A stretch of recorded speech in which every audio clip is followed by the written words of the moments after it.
What is going on, everybody? Welcome back to another YouTube video. Hope everyone is well. Before I continue, please like, share and subscribe so you don't miss any more uploads. So without further ado, guys, I'm gonna get straight into today's video. So in today's video, we'll be talking about the Amazon Echo, and what I'm going to do is I'm going to specifically focus on the gaming element, because I've had quite a few discussions about this with many people, especially gamers like the Blind Gamer, and I've been getting their views and opinions, as well as myself having to go on myself having to go on the Xbox and trying out various different games to see what key initiatives or ideas can my marvelous brain, shall we say, or my intriguing or interesting brain could bring. And when I compared a lot of the games from the Xboxes to the Amazon Echo, and when I played a couple of blindfold games on the iPhone or on the Android, because I've also used both,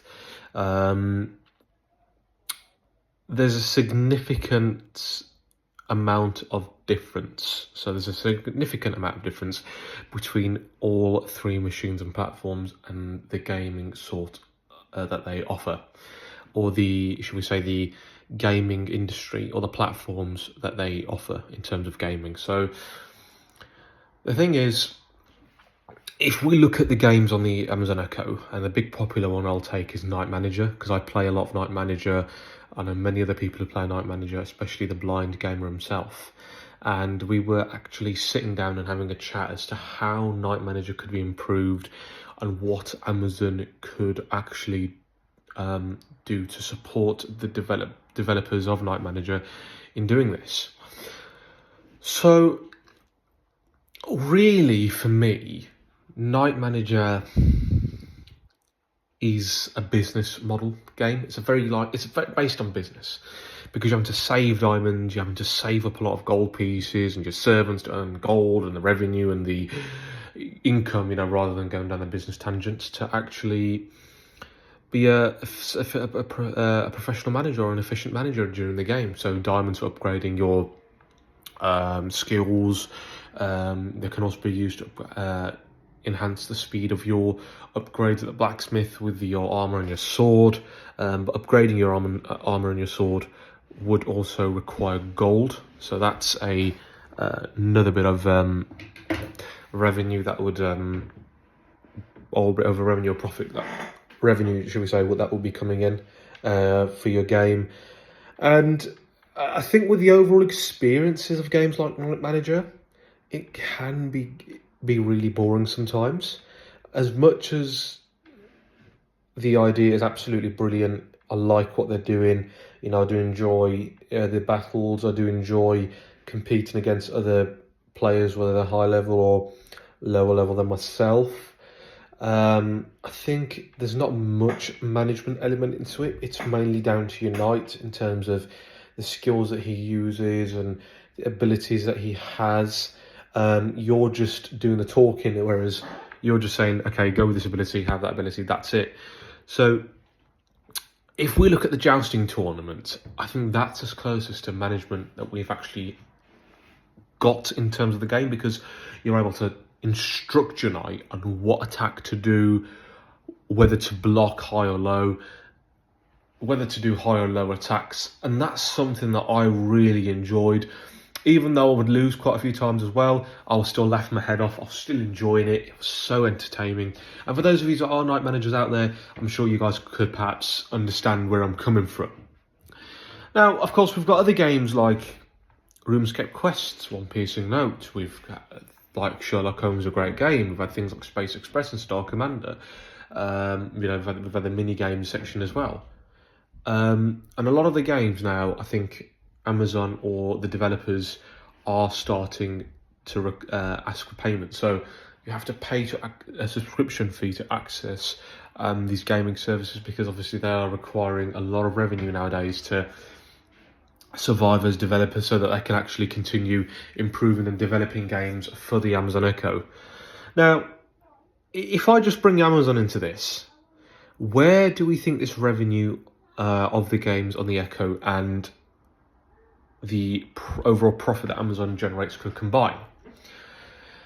Now, I'm going to look at a particular product or a particular model of the Echo range, or the Echo line, whatever you want to call it, that Amazon offers, and that is the Echo Show.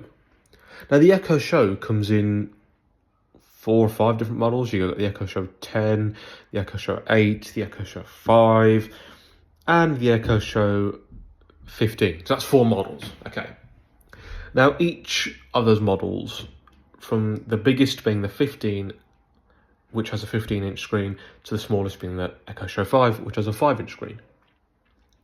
Now, as we know, the Echo Shows are designed to do a lot of things, or to give customers a lot of features for them to access and get the most out of their devices. So we could have Ring doorbell, YouTube, Disney Plus, Netflix.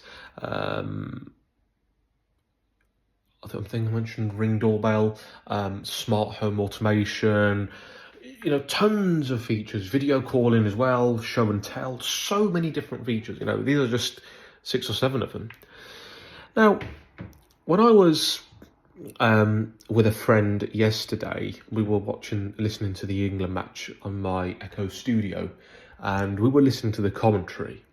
And I was asking him, if he was actually able to cope with the commentary, and he did say yes, but I think you could almost tell as if he was missing that visual element of it, because I did ask him that, and I think you could almost tell for a lot of sighted people that when they do listen to things, for those of us that might be blind, the screen doesn't matter, but when you're with a person that's fully visual, they're going to want to have that visual cue, or the ability to also see what's going on. And I do agree there, because I just think a lot of the games and a lot of the skills in the Echo, like listening to the radios, are too much audio focused. And I think if my friend was to actually listen to the commentary and get a view of what the players were doing, then it would just enhance his experience. I mean, he's not with me now, but I think for those of you that are sighted, I'm sure you guys can see where you would like to see the Echo Shows develop in that sense.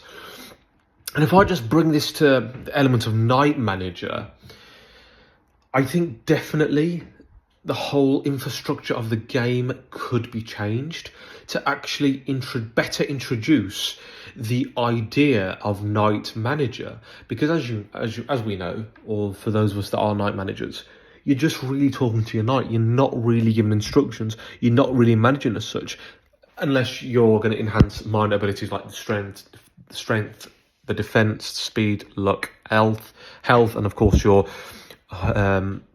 when you level up in the Dark Forest, your breakthrough power, aim, or retracts, and then you've got your upgrades. But really, when you're fighting, you can change the combat skills that your knight has, but really your knight chooses when he wants to use them. Your knight really chooses whether he's going to dodge, whether he's going to get hit, or whether he can do it or not. Because obviously, even though there's fights that you think your knight can actually win, even though he's been attacked and he's got so many health points left, I've been in many battles where I suppose my knight's been able to pull out of that, and even though he's got, let's say, 50 or 60 health points left, he's been able to knock someone out with 2,000 damage, or not 100,000, but I wish 1,500 and something damage, or over 1,000 damage, shall we say. Over 1,000. But where can this actually fit into the gaming industry? Now, obviously, if we look at me, I'm totally blind, and I used to be around a lot of people who used to play games, and I did feel quite left out and a bit sad and a bit depressed, because I wanted to be a part of their gaming idea, but maybe in my own way. I didn't want to feel left out. I didn't want to feel as if because I'm blind, I don't have any games to play. And my very first game was RuneScape Quest's One Piercing Notes, and I just remember a family member saying to me, "Are you enjoying this?" And I was like, yeah, and I've switched off into my own world, and I was like to my mum, can I get me on Amazon Echo? Can I get me on Echo? And then next thing you know, a week later, my brother, he bought me an Echo Spot, so this is where it all started.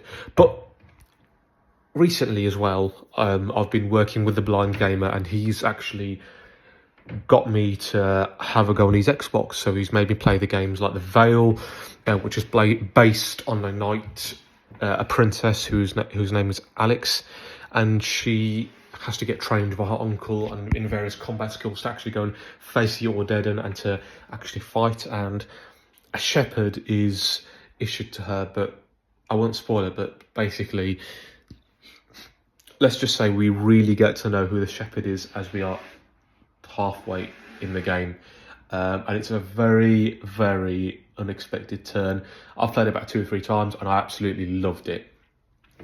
I've also had a go at things like Street Fighter 6 and Mortal Kombat, where perhaps you could say, is the accessibility the best? I think there can be a lot of work done, like more commentary, and I think not overpowering the sound, because a blind person or a vision impaired person would require a lot of sound to know what they're doing. And I think when it gets overwhelming, it can be too much to actually deal with, and you're requiring yourself to memorize a lot of the menus, or just to really guess what you're doing through the sounds.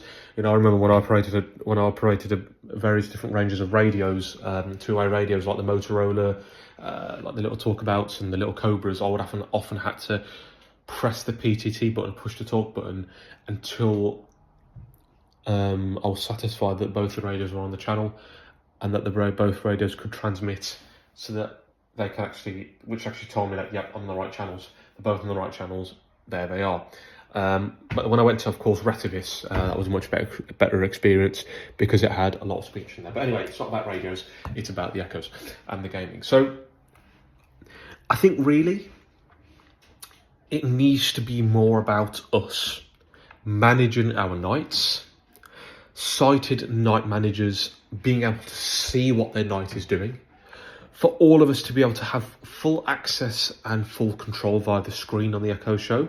So that actually, if we look at what Apple and Google have done with TalkBack and VoiceOver, there's different gestures that you can do. Like if we look at the Blind Legend, when you block an attack or when you're going to use your shield, you have to pinch the screen with your finger. Or when you're going to attack, you can just swipe your finger to the left and attack in that direction. Or when you're going to run, you're going to swipe your finger up or hold it on the screen and swipe your finger left and right to change directions. And of course, the audio is going to change on each side of the headphones. So if you're going left, then the sound's going to come to the left side of your headphones. If it's going to go to the right, it's going to go to the right side of your headphones. So, or if it's straight, then it'll be in the middle, as if the way headphones would sound normally. And I think definitely, you know, I do like the idea of the commentary. I do like how they've made it compatible with the Amazon Echoes, because at least for someone, obviously, because if you can't see what you're doing, or if you have got that low vision, you can at least hear and understand what your night's doing. But I think to get that management level out of it, I think definitely we need to see us taking control rather than the knights. So it could be, you know, swiping left, right to dodge players, to use your shield, and to almost have a bit of a jousting sort of mode where you can actually, or a bit like the Veil, where you can actually choose to attack, or when you can hear like certain sounds. Not often, what I used to like about the Veil was you used to have certain enemies coming to attack,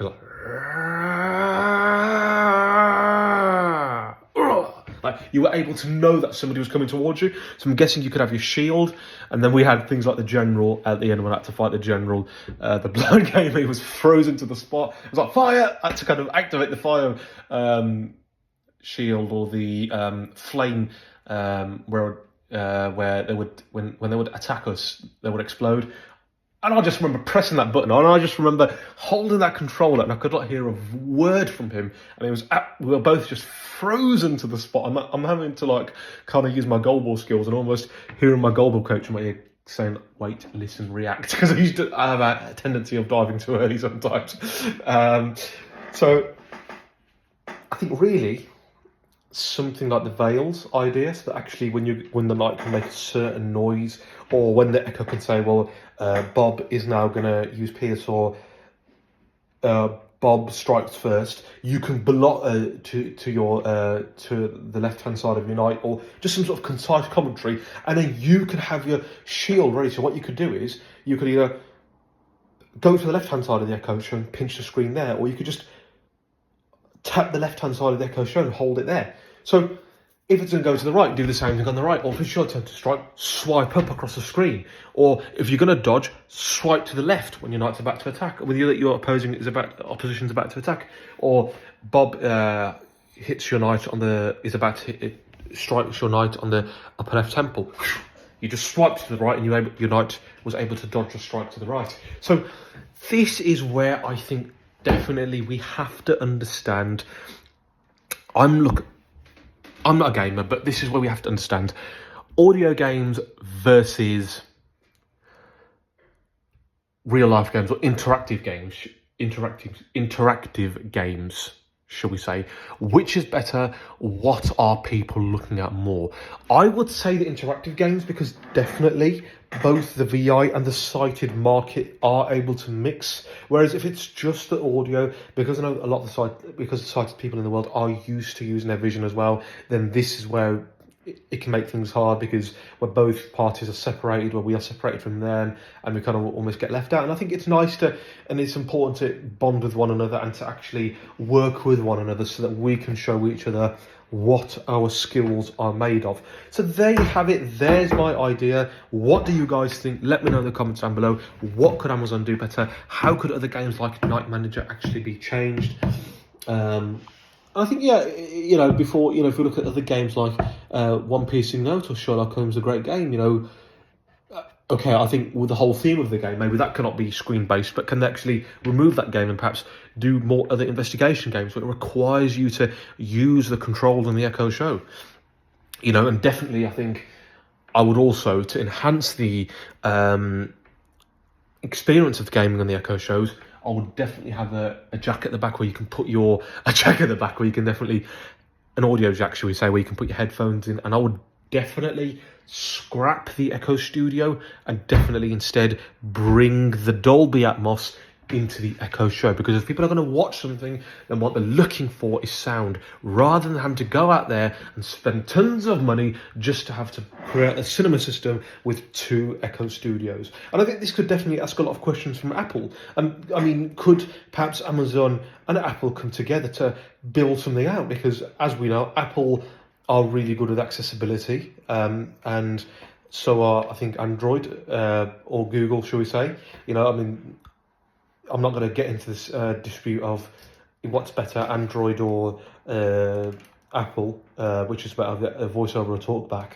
But either way, partner up with possibly Apple, because I think Apple's got more of the games at the moment. So I think in that sort of sense, maybe Apple could be better. But yeah, that's a separate argument altogether. And maybe see what they can do with Voice View, or could Apple end up perhaps bringing something out, which of course then could put Amazon into a bit of bother, because I think Apple, as much as it's got Siri, if Apple was to decide to steal the idea of Amazon's A-Lady assistant, or actually enhance Siri to the extent where Siri is able to compete with Google and Amazon, but really both Apple and and Amazon are vulnerable, because really the most intelligent and the most smart AI engine is Google. So really, I think if you're going to add a lot of games on your Echo devices, I know when the last time I had a Google Nest Audio, the game stopped working. I don't know if that's the case now, Google Nest Audio users, but let me know. Yeah. So this is where I think in the comments below. So this is where I think definitely Amazon and the game developers really need to look into this, so that we can create a fair, happy, interactive fair and interactive experience for everyone, whether you're sighted or not. So that's it for me, guys. If you did enjoy it, please like, share, and also subscribe to my channel. Let me know your thoughts in the comments down below. What could Amazon do to, enhance their gaming experience on the Echo devices? Could the Echo Studio be scrapped in terms of the gaming purposes, and could we see that Dolby Atmos in the Echo Show? Could we have things like Night Manager and more investigation games coming on, so that actually we can implement styles like the Veil and allow ourselves to use the screens on the Echo Show for us to take control and for us to interact with the game a lot more when compared to the audio side of gaming. So that's it for me, guys, and I'll see you in the next video.